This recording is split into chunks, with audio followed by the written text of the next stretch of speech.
2003, il est parti à 16 h. À 18h15, il était chez nous.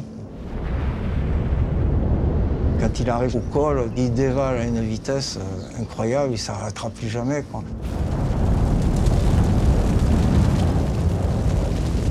C'était incroyable.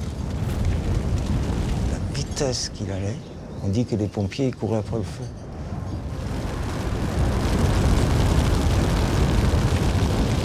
Moi, je me rappelle toujours de l'air qui s'est mis à vibrer. Le bruit. On aurait dit un train qui arrivait. Petit à petit, on voit que la fumée commence à passer au-dessus de la ferme. Et vite après, il y a le gros feu qui arrive. Et là, qui nous a chavirés, quoi. Ça a été comme un tsunami, quoi, une vague de fond qui est arrivée. On s'est tapé le dard du feu. Tout s'est embrasé au-dessus de ma tête, quoi. D'un coup, tout a craqué, pété. Et j'entendais les hurlements de ma femme. On aurait dit comme un feu d'artifice avec les bruits. Ta, ta, ta, ta, ta, ta, ta, ta.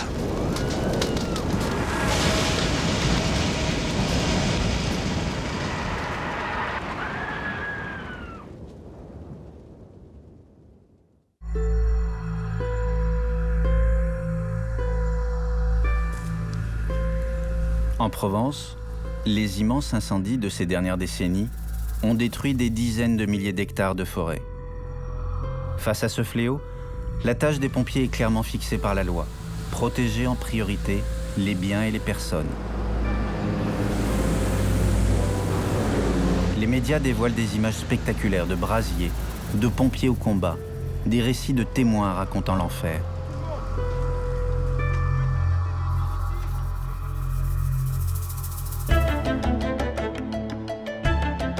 Mais on ne parle pas des principales victimes de ces feux, les animaux qui peuplent les forêts. Pour chaque incendie de grande taille, des dizaines de milliers de sangliers, de tortues, de grenouilles ou de lézards sont carbonisés. Les cadavres d'insectes, quant à eux, se comptent en dizaines de millions.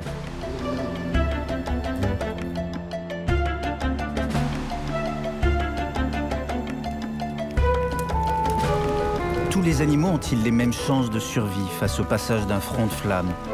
Comment les survivants subsistent-ils dans un univers de charbon, de terre et de cendres? Comment recolonisent-ils ces milieux au gré de la longue repousse végétale?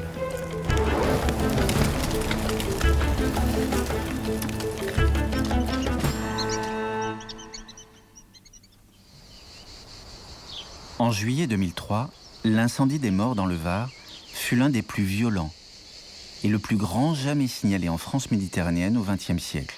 À lui seul, il détruisit 17 000 hectares de forêt et de garrigues. Le 28 juillet, Michel Mondani est sur les lieux dès le départ du feu. Il dirige alors la petite brigade des pompiers du village des Maillons, au nord du massif des Morts. Ce feu-là, il a démarré au fond du vallon qui est dessous nous, là. Et il est monté comme une fusée ici, parce qu'il y avait un vent identique à aujourd'hui. Hein. On est vraiment dans les conditions, là. Et donc, bien sûr, il s'est étalé. Hein. Il a épousé les vallons, tout ça, ça l'a un petit peu guidé. Et nous, avec mes hommes, on était sur le flanc droit de ce feu. Et on a fait tout ce qu'on a pu pour le maintenir. Bon, mais un quart d'heure après, il était déjà sur les crêtes. Hein. Il passait derrière.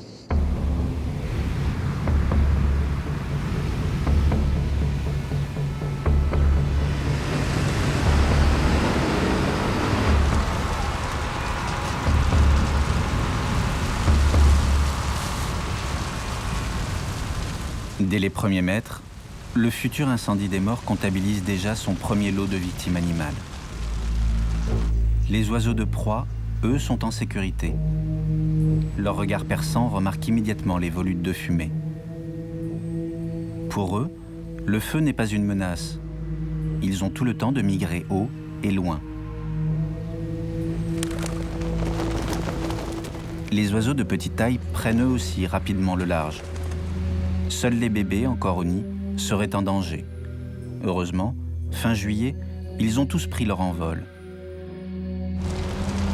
Poussé vers le sud-est par le Mistral, encouragé par une végétation sèche à souhait, le front de flamme progresse à une vitesse impressionnante. Dans la trajectoire de l'incendie, tous les animaux qui ne volent pas sont d'ores et déjà en danger de mort.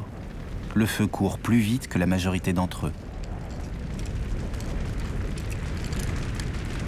Mais connaît-on avec précision les vitesses potentielles de déplacement d'un feu de forêt?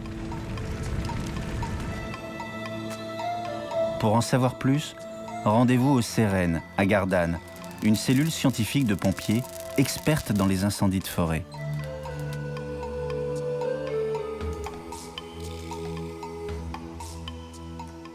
Ensoleillement, 100% d'ensoleillement. Température de 32 degrés Celsius. Confirmé. Les équipes du CEREN travaillent entre autres au perfectionnement d'un programme informatique capable de prédire la vitesse de propagation du front de flamme. Les composantes principales qui vont agir sur la propagation du feu sont la végétation, le vent et le relief. Au plus on aura de vent, au plus le feu va se propager vite puisque la flamme sera de plus en plus inclinée vers la végétation.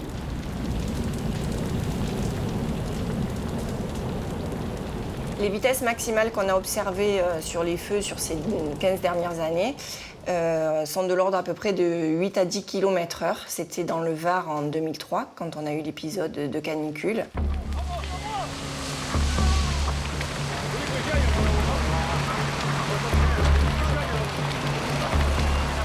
Une demi-heure après son départ, l'incendie des morts est définitivement hors de contrôle. Il grossit à vue d'œil.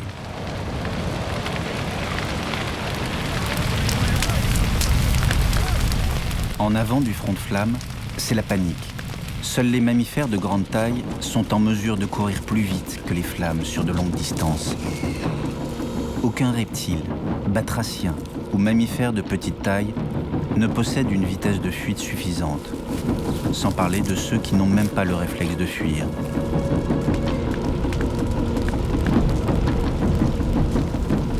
Les insectes peuvent être rapides, mais sur de très courtes distances seulement. Et ceux qui peuvent voler ont peu de chances d'anticiper la bonne direction à prendre.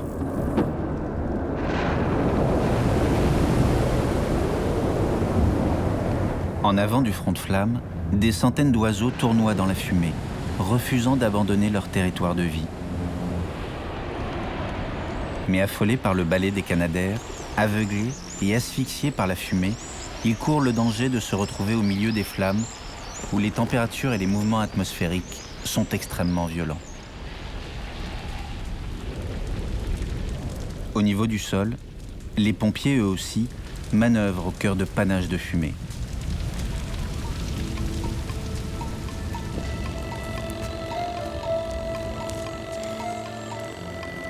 Des fumées qui font régulièrement l'objet d'études approfondies à la cellule scientifique des pompiers de Gardanne.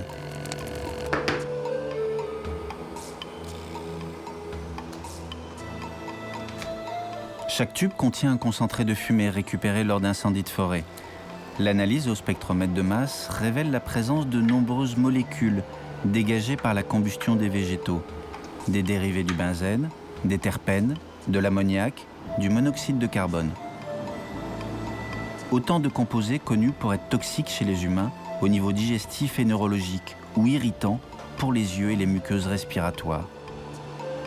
Les animaux vont ressentir la même chose, c'est-à-dire qu'ils ont besoin d'oxygène, ils vont sentir les irritations.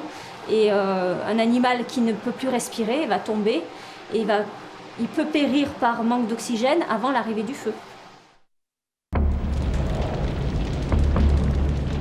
Une heure plus tard, l'incendie des morts a déjà parcouru plusieurs kilomètres. Au nord du col de Gratelou, une forêt de pins brûle du sol jusqu'aux plus hautes branches. La faute aux broussailles, aussi hautes que denses. Or, les broussailles sont l'habitat préféré de millions d'insectes. Au passage du front de flamme, ils sont littéralement carbonisés.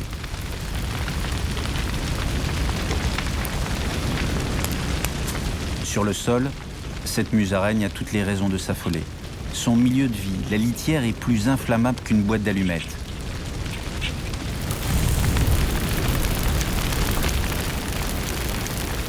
À quelques mètres de là, un orvet, une espèce de lézard sans pattes, vit ses dernières minutes.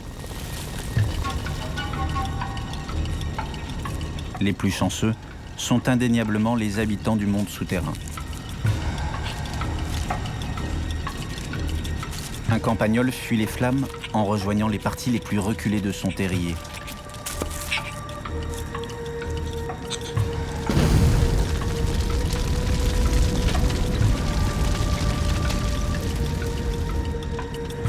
Au-dessus, un mulot galope désespérément en direction de son terrier, sa seule chance de salut.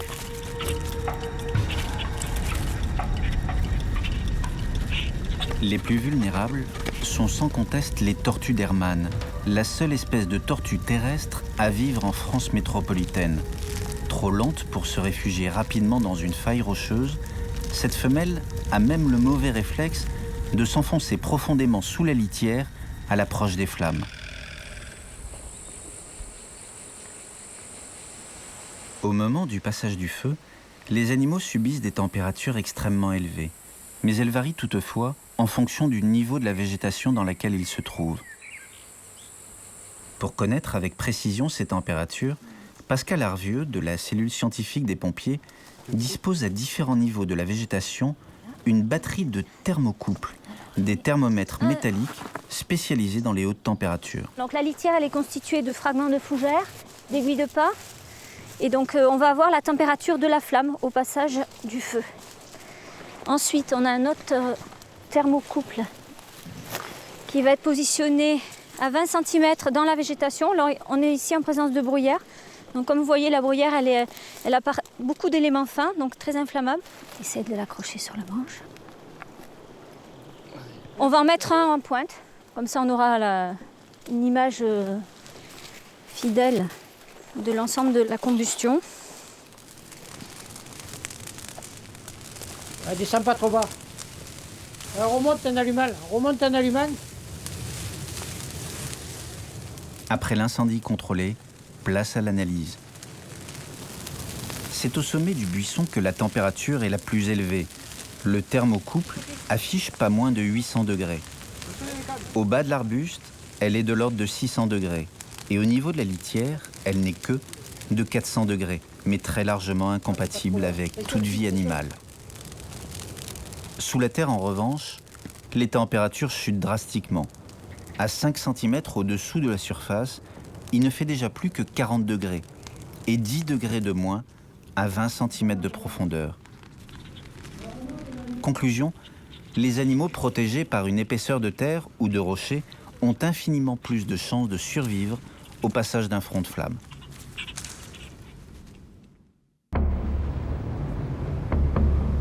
Trois heures seulement après son départ, le front de l'incendie atteint le vallon du Peille, sur la commune de Plan-de-la-Tour. Tous les animaux, à commencer par les cistudes, une espèce de tortue aquatique, plongent dans les flaques estivales résiduelles du ruisseau pour tenter de se protéger. Sous le sol, des crapauds calamites et des salamandres sont enterrés à quelques dizaines de centimètres de profondeur depuis le début de l'été. Aujourd'hui, cette manière bien à eux de se protéger des chaleurs estivales va leur sauver la vie. Par instinct, de nombreux animaux de grande taille se sont réfugiés dans le fond du vallon du Peille, croyant y trouver une protection. En vain. Chevreuil, sanglier, lièvre aussi. Voilà, il faut qu'ils évitent de se faire prendre dans un vallon, au fond d'un vallon, parce que s'ils sont pris au fond du vallon, comme le feu va sauter, ben, ils vont être pris dans la fournaise. Les fonds de vallée sont très dangereux. Une vallée peut effectivement accélérer le feu puisqu'il y a un effet Venturi, donc l'air qui est accéléré, comme dans un tube, et forcément le feu va aller de plus en plus vite. Les vents violents sont à l'origine d'un autre phénomène terriblement dangereux pour les animaux, les départs de feu en avant du front de flamme. On a des brindilles qui sont portées jusqu'à 800 mètres environ et qui remettent le feu beaucoup plus loin. C'est le plus grave danger parce que c'est quand même un phénomène totalement aléatoire et qu'il faut avoir toujours en présence d'esprit parce qu'à tout moment, on peut avoir un départ de feu à 100 mètres, 200 mètres. Et à ce moment-là, il faut être très vigilant sur ce nouveau front de flamme qui a été créé par une saute de feu. Mais les sautes de feu ne sont pas qu'une affaire de brindilles enflammées. Les pompiers croisent régulièrement des animaux en flammes qui, dans leur course folle, créent eux-mêmes des départs de feu en avant de l'incendie. Je vous avais raconté l'anecdote du sanglier qui est sorti devant nous avec les poils qui étaient en feu. Hein, donc il est passé entre mes collègues et moi, et on était en train d'arroser ce feu, et donc on l'a, par la même occasion, on a aussi arrosé le sanglier. C'est la première fois qu'il a eu se dire, tiens, des hommes, au lieu de me tuer, me sauvent la vie. Voilà. Et il a continué sa route, on a réussi à l'éteindre, ça a été rapide, vite fait, mais bon, il s'en est tiré. Soudain, le vallon du Peille subit un phénomène calorifique spectaculaire, proche de l'explosion.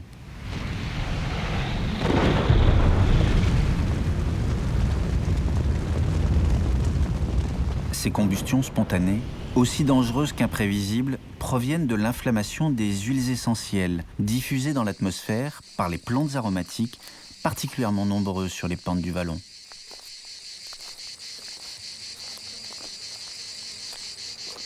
Ces composés organiques volatiles vont vraiment être très très importants lors des périodes estivales. Alors on va les retrouver notamment dans la famille des labiers qui regroupent le romarin, les lavandes, le thym. Et on va les retrouver également au niveau des cystes.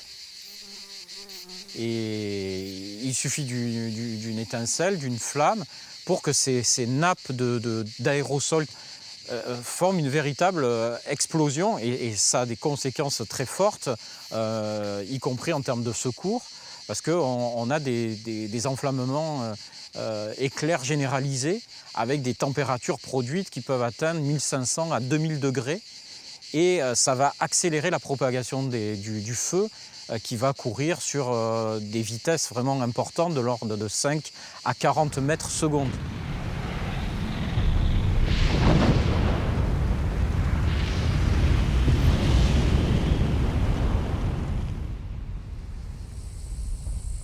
« 13 ans après l'incendie de 2003, de retour dans le vallon du Peille, Marc Chélan, spécialiste de reptiles méditerranéens, a encore en tête des images de désolation spectaculaires. Tout était noir, plus aucune feuille sur les chênes lièges, des tapis de cendres notamment dans le ruisseau, aucune trace de végétation verte, plus aucun insecte, plus d'oiseaux. Une ambiance sonore particulièrement pesante, sans aucun bruit, sans oiseaux, sans insectes. Marc connaît bien le vallon, dans lequel il suit depuis près de 30 ans les populations de tortues cistudes. En 2003, le feu est passé le 28 juillet. J'ai pu venir quelques jours après pour estimer la mortalité, donc déjà récolter les cadavres et puis avoir une idée de la mortalité. Marc estime qu'une cistude sur 2 a péri dans l'incendie, une proportion à laquelle il ne s'attendait pas, croyant ces petites tortues protégées par l'eau des flaques dans lesquelles on les rencontre en été. Mais c'était sans compter sur la puissance du rayonnement des flammes. Dans les flaques, on trouve les cistudes mortes qui ont donc bouilli, chauffé, exactement comme si on les avait mises dans une casserole.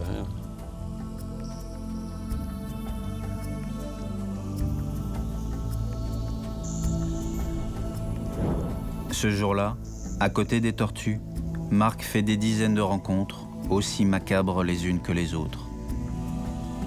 Sangliers morts, renards, beaucoup de reptiles, donc surtout des orvets, quelques couleuvres, des tarantes, lézards verts, grillés, salamandres. Mais c'est vrai que, bon, surtout quand on connaît un lieu depuis 20 ans, c'est particulièrement triste de le voir entièrement dévasté. Hein.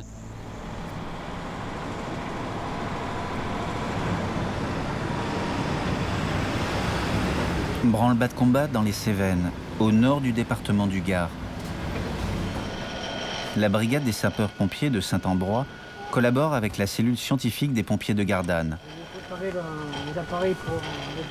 L'équipe du CEREN prépare en effet un test grandeur nature sur mannequin pour étudier comment un feu de forêt détériore tout ce qu'il approche de trop près.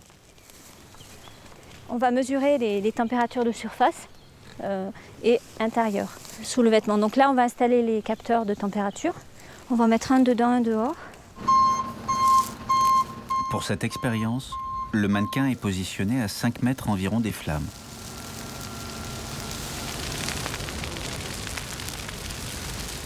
toute source de chaleur émet à distance un rayonnement potentiellement dangereux.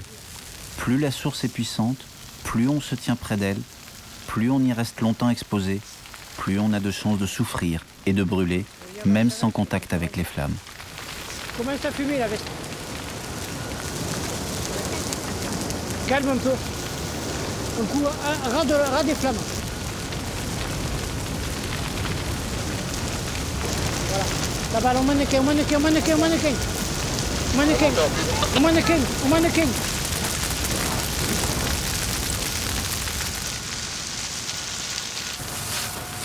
Insiste un peu. Insiste un petit peu.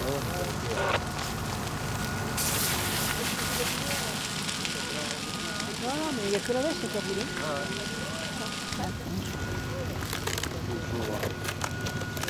Le casque aussi là. Bah là c'est l'accident grave. Hein. Il est mort. Ben, là dans la flamme on est autour de 800 degrés. Donc on a vu que la veste s'est enflammée. Donc on est sur des températures extrêmes. Donc là c'est... Donc là on est autour de 150 degrés sous la veste. Et... Pas donner un coup d'eau là? Non mais là... Je m'étouffe. Donc en fait, on a dépassé les 150 degrés sous le vêtement. Voilà. Le seuil de douleur, c'est 55 degrés sur la peau. Et si on va au-delà, c'est 65 degrés, on commence à brûler. Donc là, le tissu cartonné, voilà, on n'a plus de protection. Voilà. Si on imagine, la peau, c'est pareil. Les brûlures du 3e degré, la peau, elle est quasiment noire et elle part en lambeaux. Si c'était vraiment le cas d'un être humain, là, cette configuration-là, c'est des conditions extrêmes. Avec la personne, déjà, elle est brûlée au niveau des poumons, parce qu'elle est carrément soumise à la flamme. Et au niveau de la peau, bon, c'est des brûlures du 3e degré, ça, c'est sûr. Dans les mêmes conditions que notre mannequin, un homme ou un animal ne serait pas conscient du supplice de leur corps. Face à la puissance du rayonnement des flammes, ils périraient auparavant des brûlures aiguës de leur système respiratoire. Les animaux ne sont pas vraiment plus résistants parce qu'en fait, ils ont une toison, c'est un pelage. Et le pelage va les protéger de la chaleur, certes, mais à un moment donné, on atteint le seuil de brûlure de manière identique. Et on a les mêmes effets, peut-être un peu décalés par rapport à l'épaisseur de poil. Mais tôt ou tard, il ressentira le seuil de brûlure.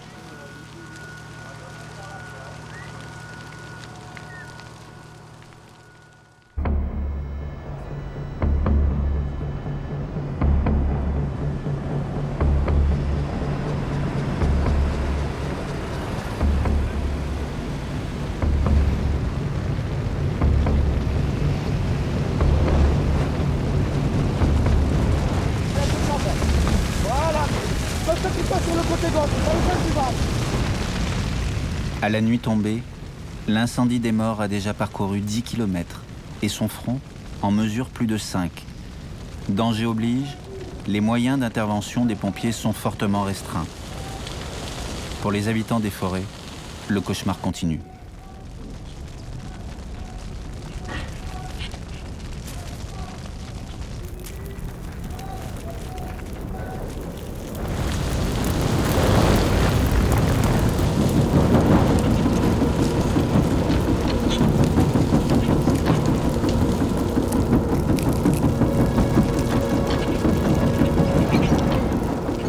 À quelques centaines de mètres en amont des flammes, des chauves-souris logées dans des cavités de troncs morts fuient le danger, abandonnant dans les nids leurs petits incapables de voler.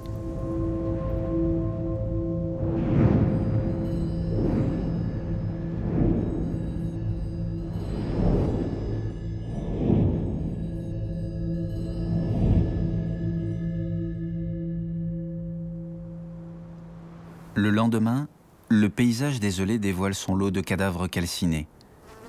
Les plus grandes victimes, et de loin, sont les tortues d'Hermann.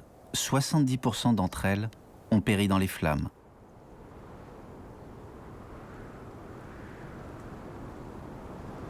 L'incendie a fait table rase des musaraignes. Un mulot a même tenté de fuir en grimpant à la cime d'un buisson. Été 2016, nous sommes à Vintabren dans les Bouches-du-Rhône. Spécialiste de la faune méditerranéenne et grand passionné d'insectes, Gérard Philippi parcourt régulièrement les zones récemment incendiées pour évaluer la mortalité en présence. Alors ça, c'est un incendie qui a eu lieu il y a à peine 2 semaines. C'est encore, ça sent la cendre, ça sent encore le feu, sur la commune de Vintabren. Et vous voyez, cet incendie a ravagé pratiquement 200 hectares en une demi-journée. C'est la désolation, tous les arbres, les arbustes de la garrigue ont brûlé, littéralement.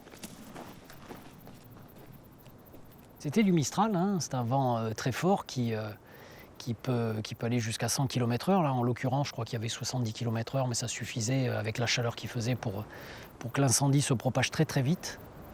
C'était vraiment une végétation de garrigue. Et voilà, ça a disparu en très peu de temps.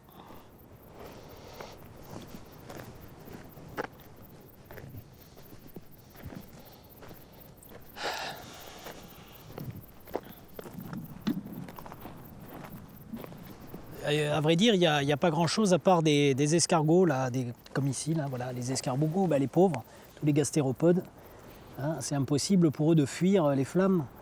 On trouve beaucoup de coquilles de ces escargots de garrigue. Ils ne peuvent pas creuser, hein, comme certains animaux. Donc ils restent et ils cuisent, ils se mettent dans la coquille. En fin de compte, regardez, la coquille est tellement friable. Cette accumulation de coquilles calcinées n'est pas le fruit du hasard. Avant le feu, le sol était recouvert de broussailles sur lesquelles les escargots avaient grimpé pour se protéger des températures estivales excessives au niveau du sol. Quant aux insectes, il n'en reste quasiment aucune trace après feu. Et pourtant, ici même, juste avant le passage du front de flamme, les buissons ont regorgé. Même les insectes volants n'ont pas été épargnés. Plus le Mistral est fort, plus les insectes ont tendance plutôt à se camoufler et ne pas bouger, parce que c'est très perturbant de voler avec un vent à 70-80 km/h. Donc ils vont rester, malheureusement, se faire piéger dans les branches et dans les arbres. Le cas des cigales, insectes fétiches des Provençaux, mérite qu'on s'y attarde. Nous ne connaissons d'elles que les adultes, chanteuses intarissables et grandes pompeuses de sève de pin ou de chêne. Des adultes qui paient déjà un lourd tribut au passage de n'importe quel incendie. Mais ce que nous ne savons pas, c'est la mortalité implacable que subissent les milliers d'œufs que les femelles pondent chaque été. Là, je suis dans un milieu de genêts d'Espagne. Les massifs de genêts comme ça sont de véritables nurseries pour les cigales.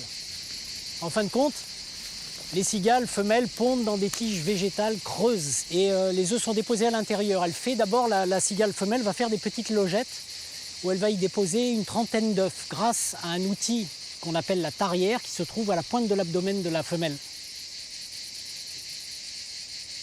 Elle va recommencer cette opération une dizaine de fois, ce qui veut dire que les cigales en général pondent entre 250 et 300 œufs à la fois.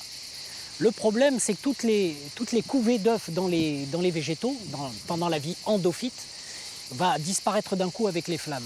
Puisque là, si jamais l'incendie se déclarait en juillet ou en août, forcément tous les œufs brûleraient avec. Avant d'aller mourir en direction de la Méditerranée, le grand incendie des morts de 2003 percute violemment la ferme de la famille Leclerc, isolée sur la colline de Cataluño à Sainte-Maxime.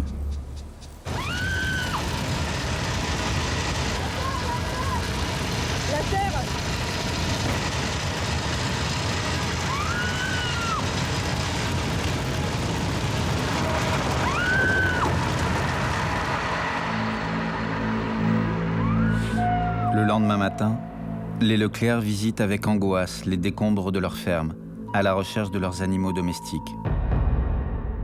Les chèvres, ça a été terrible pour elles. Quand le feu est arrivé et qu'il a embrasé la chèvrerie, il y avait des plaques de bardage qui ont protégé les chèvres du flash, on va dire. Et quand ça n'a plus été tenable pour elles, elles sont sorties évidemment par réflexe dans cette cour. Il faut imaginer que dans cette cour, tout était embrasé. Hein, les arbres, les bâtiments, les tracteurs, les voitures et tout. Et moi, ces chèvres, je les ai retrouvées là, toutes groupées, ici, au centre de la cour. où j'avais mis un petit tuyau percé qui brumisait, si vous voulez, et qui a retardé l'embrasement des chênes qui étaient autour de ce parc. Tranquille, elle ne bougeait plus. Les chèvres ont survécu.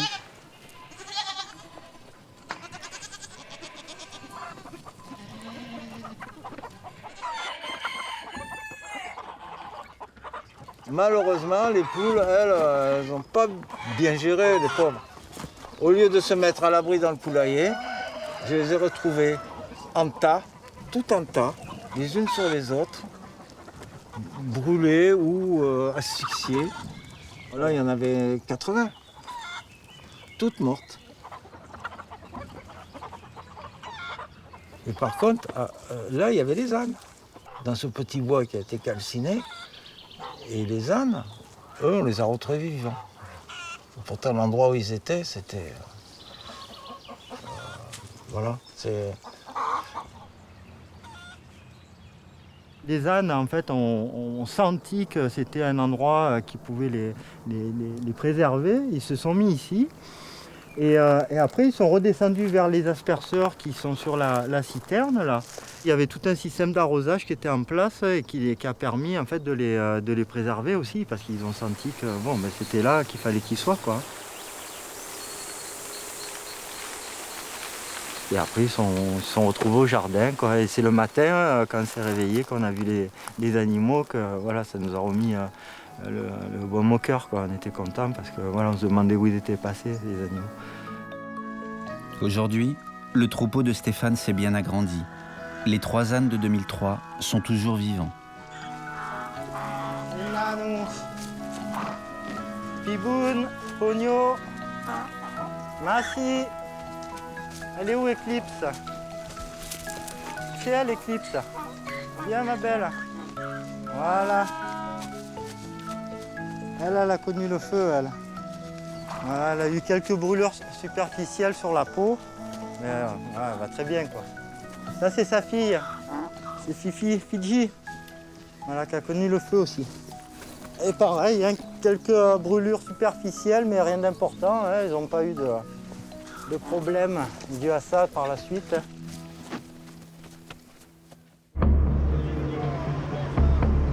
Après plus de 36 heures d'une cavale folle, engloutissant 17 000 hectares de forêt et de garrigues, l'incendie des morts est enfin fixé. Des centaines de pompiers s'affairent à éteindre les foyers résiduels susceptibles de relancer un front de flamme au moindre coup de vent.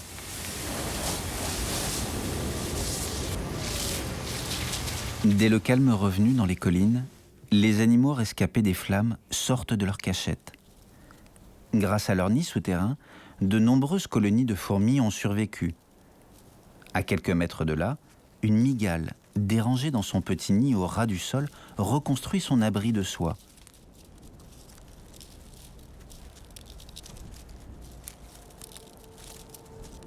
Cette petite araignée sauteuse, elle, est arrivée par la voie des airs, emportée par le vent.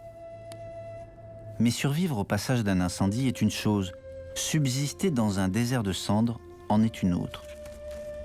Ici, un mulot a survécu. Son milieu de vie n'a plus rien à voir avec celui qu'il connaissait naguère. Plus une graine au sol, plus un brin d'herbe à ronger. Si les premières pluies n'arrivent pas rapidement pour favoriser la repousse végétale, il a toutes les chances de mourir de faim.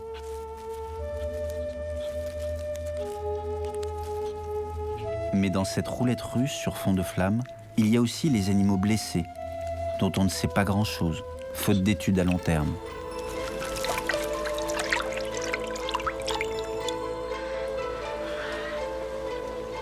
Au vallon du Peille, Marc Chélan observe consciencieusement les tortues d'Hermann et les cistudes depuis plus de 30 ans. 2 espèces d'autant plus intéressantes à suivre que leur durée de vie est longue, jusqu'à 80 ans.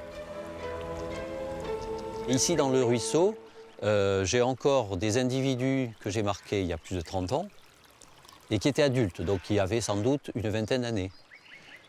Donc tous les ans, je retrouve des individus qui ont au moins 50 ans et peut-être plus de 50 ans et que je connais depuis 30 ans. Le vallon du Peille est d'autant plus intéressant qu'il est affecté par des incendies à répétition. Alors donc il y a eu ce premier feu en 1982, ça a rebrûlé en 1990 avec un très très grand feu, et ça a rebrûlé en 2003, l'année de la canicule.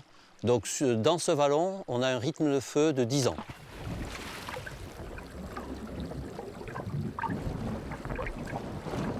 Depuis l'incendie de 2003, Marc Chélan a recensé des dizaines de tortues aquatiques qui ont très bien récupéré de leur brûlure. Le biologiste vient d'attraper 2 individus en pleine santé. Alors ces 2 tortues, toutes les 2 ont des stigmates du feu, mais on voit parfaitement cette partie qui est dentelée, et donc toute la partie arrière qui a brûlé, et également la queue qui est tronquée. Voilà, donc ça c'est typiquement des traces de feu.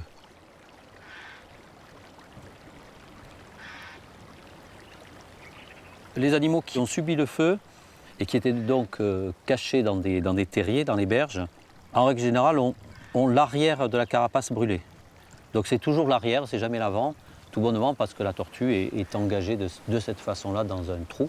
Et donc le feu va brûler cette partie arrière, quelquefois les pattes, quelquefois la queue.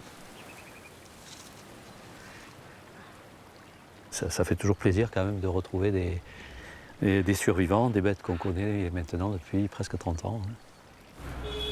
Marc a pu constater que les tortues terrestres, elles aussi, se remettent plutôt bien de leurs blessures par le feu. Cette tortue méditerranéenne, une espèce cousine de la tortue d'Hermann, est un bel exemple de rémission. Elle n'est pas sauvage, mais vit dans le jardin d'un particulier et doit son look bigarré à un feu de broussailles qu'elle a subi l'an passé. Les tortues se remettent remarquablement bien des brûlures si elles ne sont pas trop étendues, effectivement. Elles ont une capacité de cicatrisation qui est absolument étonnante, oui, au niveau de la carapace. Si le feu n'est pas trop violent, s'il passe assez rapidement, on aura des destructions superficielles. On aura des brûlures du 2e degré, un peu comme cet animal ici. Au début, donc, les écailles étaient toutes présentes, mais elle a présenté un suintement entre les écailles qui a alerté. Et ensuite, les écailles ont commencé à tomber, ce qui est classique dans ce type de brûlure. L'os qui est dessous est sec et il est mort. Il est complètement mort. Donc, il va être expulsé vers l'extérieur par la carapace qui se reforme en dessous. Là, c'est de la corne fraîche qui est ici.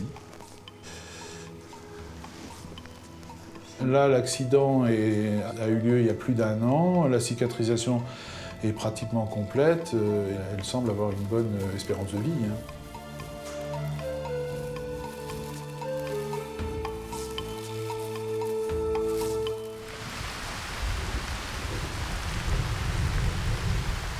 Début septembre. De puissants orages arrosent les sols désolés des collines des Morts. En moins de 2 semaines, une première repousse herbeuse apparaît.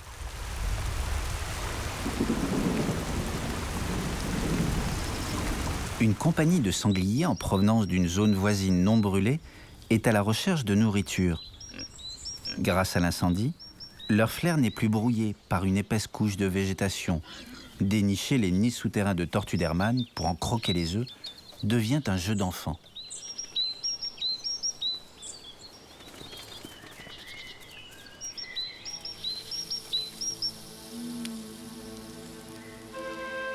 Heureusement, non loin de là, 3 œufs pondus sous terre par une tortue d'Hermann au mois de juin ont survécu à l'incendie et aux prédateurs.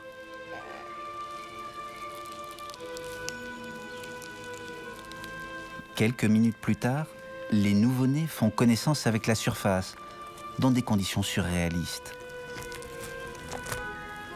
Dans une situation normale, le pourcentage des jeunes tortues d'Hermann qui survivent jusqu'à 10 ans, l'âge de la reproduction, ne dépasse pas 5%.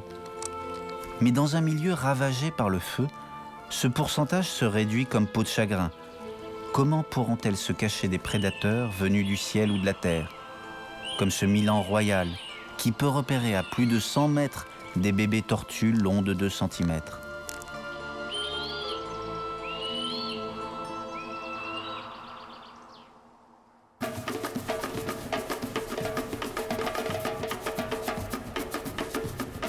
Le premier printemps qui suit un incendie connaît une explosion de végétation au sol.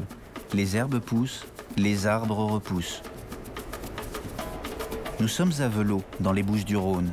Ici même, l'été passé, un incendie a dévoré 36 hectares de pinèdes et de garrigues en moins de 3 heures. Un an plus tard, au printemps 2016, Gérard Philippi effectue une inspection naturaliste des lieux. Comment les insectes et les grenouilles recolonisent-ils une zone brûlée dès le printemps suivant? On voit bien toutes les fleurs qui ressortent. Il y a beaucoup de clématites, il y a des chèvrefeuilles étrusques qui sont les plantes nourricières de certains papillons intéressants. Et la végétation reprend le dessus, elle est belle, donc elle est très mellifère, elle attire énormément d'insectes.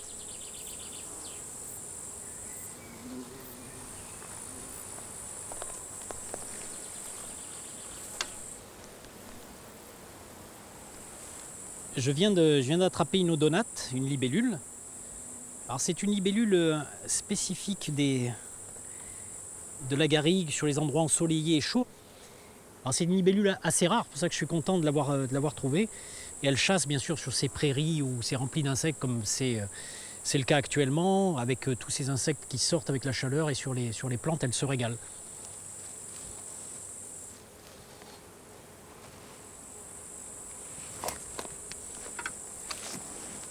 Gérard surprend même quelques cigales déjà capables de survivre ici, malgré l'absence de gros arbres à qui ponctionner de la sève. Voilà, donc j'ai attrapé une cigale qui est peu connue, en fin de compte, qui s'appelle la cigale du Garrick. Malgré le fait que les arbres de strate arbustive un petit peu haute sont morts, calcinés, il y a toute la végétation qui repousse avec les mêmes arbres, les mêmes essences. On voit ces petits arbres qui poussent, vous avez, il y a du genévrier, il y a du chêne vert, il y a plein de choses qui poussent. Et donc elles se nourrissent de sève par aspiration, donc elles vont aller sur les végétaux existants. Gérard rejoint ensuite son assistant en bas de la colline pour partir à la recherche de batraciens. Une douzaine d'espèces d'amphibiens peuplent les milieux sauvages méditerranéens. Toutes n'ont pas les mêmes chances de survie face au passage d'un incendie. Ah, il y a de l'eau. Ah ouais, super. Il y a des plantes hydrophiles. Oh bah tiens, ça bouge. Tu l'as? Ouais, ça y est, je l'ai attrapé. Ah, tu vois, c'est une grenouille verte. Tu vois, Pelophylax esculenta. Ah, tiens, il y en a une deuxième en plus. C'est génial. Ah, bah, c'était pas peut-être prévu, un futur couple. Hop là. Ah oui. Deux. Ah, tu vois, c'est de la grenouille verte, peut-être hybridée. Regardez, elles sont jolies avec le dessous du ventre complètement moucheté. On vérifiera l'espèce. Alors ça c'est une chose très intéressante parce que les grenouilles vertes ont des caractéristiques de fouisseuses, c'est-à-dire qu'elles vont s'enfoncer dans l'eau, dans la vase pour essayer d'échapper, par exemple pour hiberner, mais aussi pour échapper aux incendies. Et c'est la raison pour laquelle aujourd'hui, je pense que grâce à leur comportement écologique qui fait qu'elles vont s'enfuir, elles ont échappé à cet incendie qui a été très dévastateur, qui leur a permis justement d'échapper à la mort. Le crapaud calamite aussi est une espèce qui aime bien s'enfouir dans les flaques d'eau et aime bien rester dans l'eau, donc il peut échapper forcément aux incendies. Mais vous avez des espèces plus connues comme les rainettes méridionales par exemple. Ces grenouilles-là, à mon avis, ont peu de chances d'échapper aux incendies parce qu'elles ont plus un comportement écologique à rester dans les strates arbustives pour chanter et puis à attirer les femelles, etc. Donc au passage du feu, elles ont très peu de chances de s'en sortir. Après le passage d'un incendie, les grenouilles vertes sont celles qui ont les meilleures capacités de recolonisation. Petit à petit, les flaques temporaires vont se refaire, se reconstituer avec les pluies. Elles vont retrouver leur possibilité de dispersion et de colonisation et puis faire leur migration puisqu'elles ont besoin de migrer pendant l'hiver pour aller hiberner sous les pierres ou dans les rochers ou sous des tas de feuilles ou dans la vase.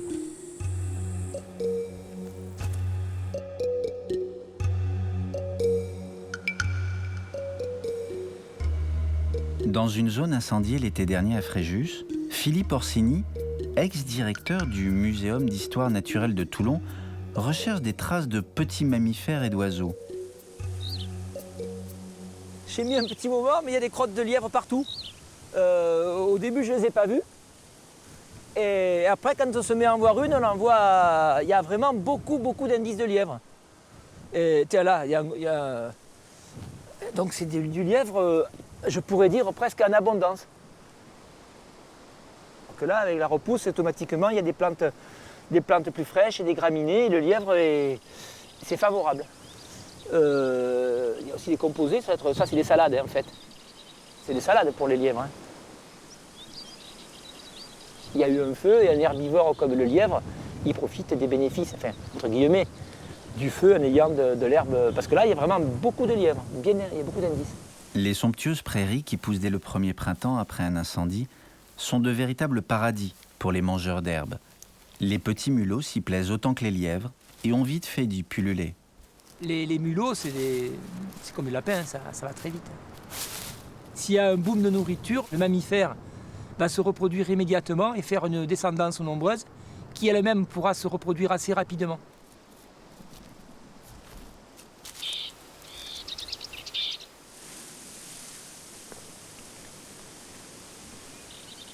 Là, une crotte de sanglier là. Et c'est pas un petit en plus. Hein. Elle est dure, elle sent encore un peu, mais elle est dure. Le gros sanglier, un sanglier bien 60 kg. Hein. Je pense qu'il vient ici essentiellement pour manger de l'herbe. Il broute comme une vache. Et d'ailleurs, dans la crotte, c'est essentiellement de l'herbe hein, qu'on voit. À la repousse de l'herbe, déjà, au printemps d'après, il est sûr d'avoir de l'herbe d'une grande qualité. Hein, À l'inverse des lièvres et des mulots, les tortues d'Hermann souffrent terriblement des incendies. Non seulement le passage des flammes élimine 2/3 de leurs effectifs, mais ces reptiles se reproduisent très lentement et leurs petits subissent une prédation terrible. Après le passage d'un incendie, 40 à 50 ans sont nécessaires pour que leur population se reconstitue. Aujourd'hui, elles sont même en voie de disparition. Leurs cousines aquatiques, en revanche, s'en sortent bien mieux.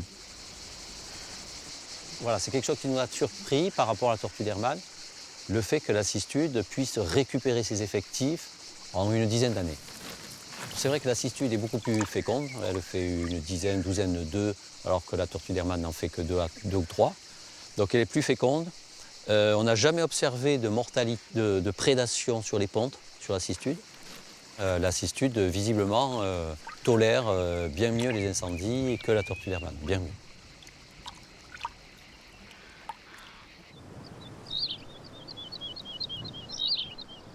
Côté oiseaux, le tableau est peu encourageant, surtout l'année qui suit le passage d'un incendie.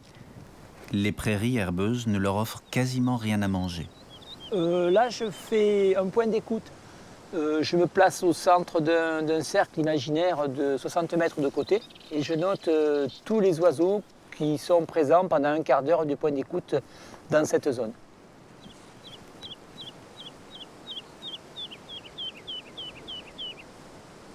Non, il n'y a pas beaucoup d'oiseaux là. J'ai entendu au départ un pipit rousseline. Là, il y a une alouette lulu qui chante. Et en bordure, une fauvette pitchou là, qui peut être en bordure dans ce genre de buisson bas.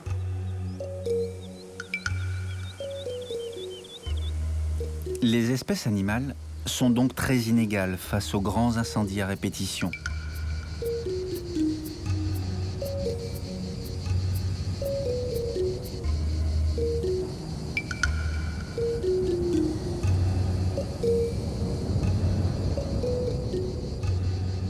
Ces grands incendies destructeurs de faune n'ont pas toujours existé. Car jusqu'aux années 50, les collines de Provence étaient recouvertes de cultures.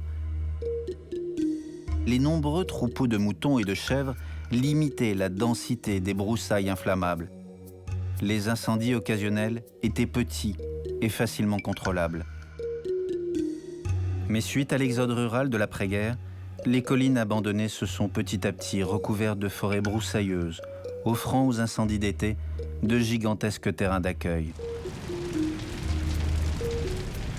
Aujourd'hui, il faudrait que les collines se repeuplent à nouveau de bergers attentionnés qui travailleraient à l'entretien des forêts et des broussailles.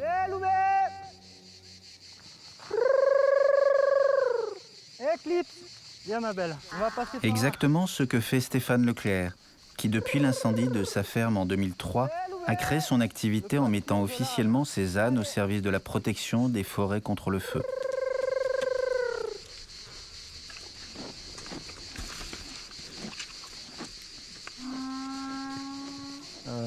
voilà, c'est leur vocation, c'est le débroussaillage. Hein, nous, on est un peu les gardiens quoi, de cette forêt. Hein, parce qu'on est aussi, bon, il ne faut pas oublier, on est des bergers. Hein.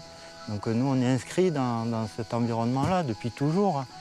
Donc c'est quelque chose à pérenniser, l'élevage. Et aujourd'hui, oui, l'âne est un animal qui répond à ces demandes par rapport au débroussaillage. Il y a l'âne, les moutons, tout ce les chèvres aussi. Hein. On travaille ensemble, hein. C'est une équipe, hein, ça. Tout ça, on...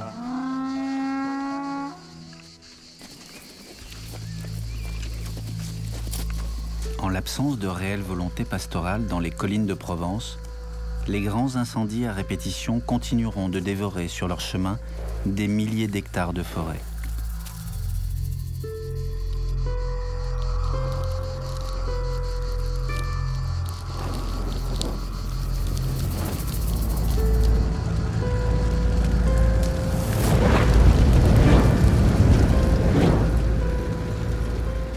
La négligence, la bêtise, mais surtout la volonté criminelle des hommes sont à l'origine de tous les incendies recensés dans les collines.